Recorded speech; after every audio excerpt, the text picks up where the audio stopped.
Rapidement, nous ouvrons nos Bibles.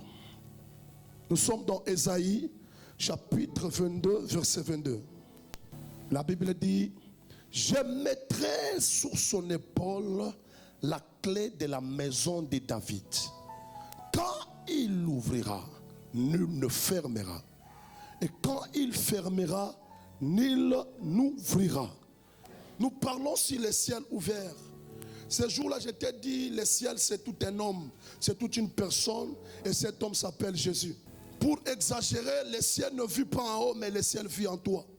Si tu es en Jésus, tu vis le ciel en toi. C'est que nous sommes les représentants du ciel sur cette terre. Quelqu'un me dit Amen. Maintenant, écoutez ce que la Bible nous dit. Je mettrai sur son épaule la clé de la maison de David. Alors, ma toute première question, je me suis posée quand je lisais ce texte, je me suis posé la question: quel homme? Parce que la personne est anonyme. La Bible dit: je mettrai la clé de la maison de David sous son épaule. Qui? La personne est anonyme.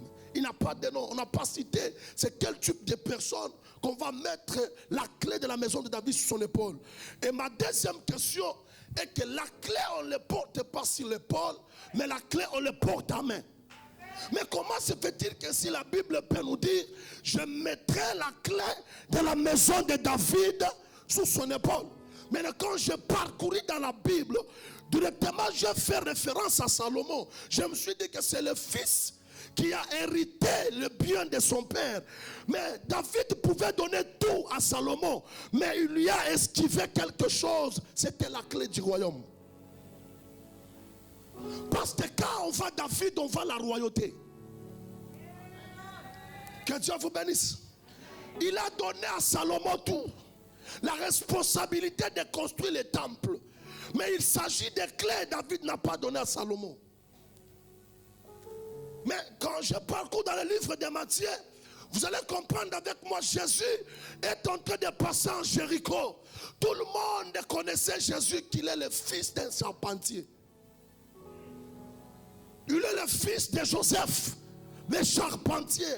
Mais quand il passait en Jéricho, il y avait un aveugle de naissance qui ne voyait pas. On l'appelle Baratimée. Il était au bord du chemin. La Bible dit: Baratimée commence à crier: Jésus, fils de David, aie pitié de moi.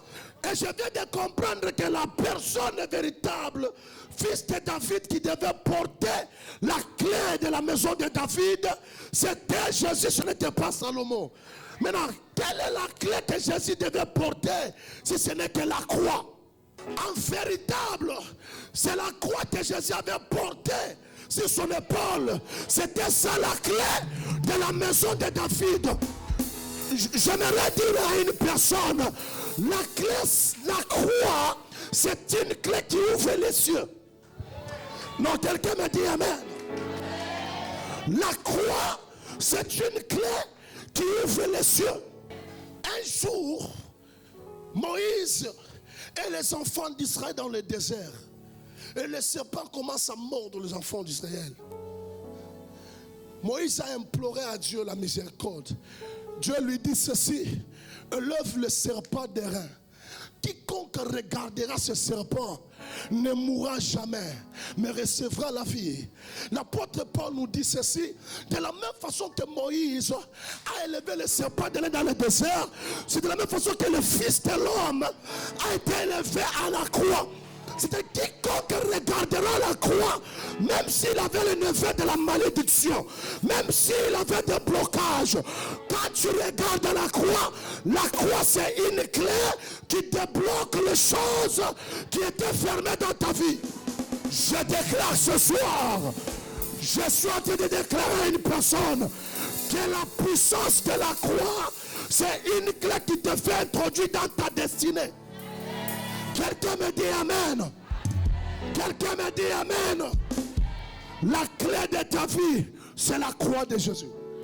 Si tu le gardes à la croix, la Bible dit: la prédication de la croix, c'est une folie pour ceux qui périssent, mais c'est une puissance pour nous qui a été sauvé. Que si tu regardes, si tu as un problème, ne regarde pas ta famille. Tout le monde peut t'abandonner. Tout le monde peut te négliger. Mais ce que moi je peux faire appel à toi. Regarde sur Jésus. Regarde sur la croix de Jésus. C'est lui qui va te donner la solution à ton problème. C'est lui qui peut te donner la clé qui peut ouvrir là où tout le monde a échoué. Mais la croix de Jésus peut te faire entrer dans une solution. La croix de Jésus peut te faire entrer dans ta destinée. Je commence à déclarer dans la vie d'une personne. Ce soir, je vois la croix de Jésus va te faire introduire dans ton ciel au nom de Jésus. Je mettrai la clé de la maison de David sur son épaule. Vous savez, la croix de Jésus, c'est une clé standard. Alléluia. C'est une clé qui passe partout.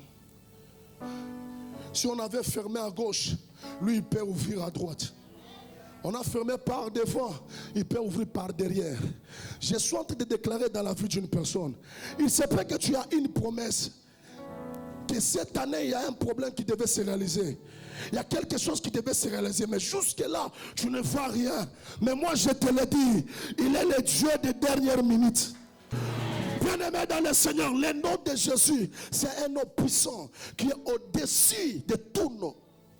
La Bible dit qu'il a reçu un nom et tout genou fléchisse. La pauvreté, c'est un nom.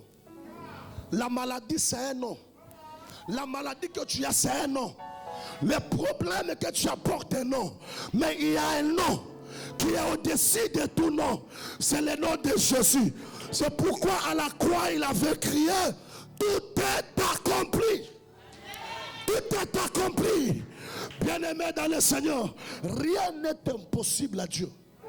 Rien n'est impossible à Jésus. C'est un Jésus qui restaure.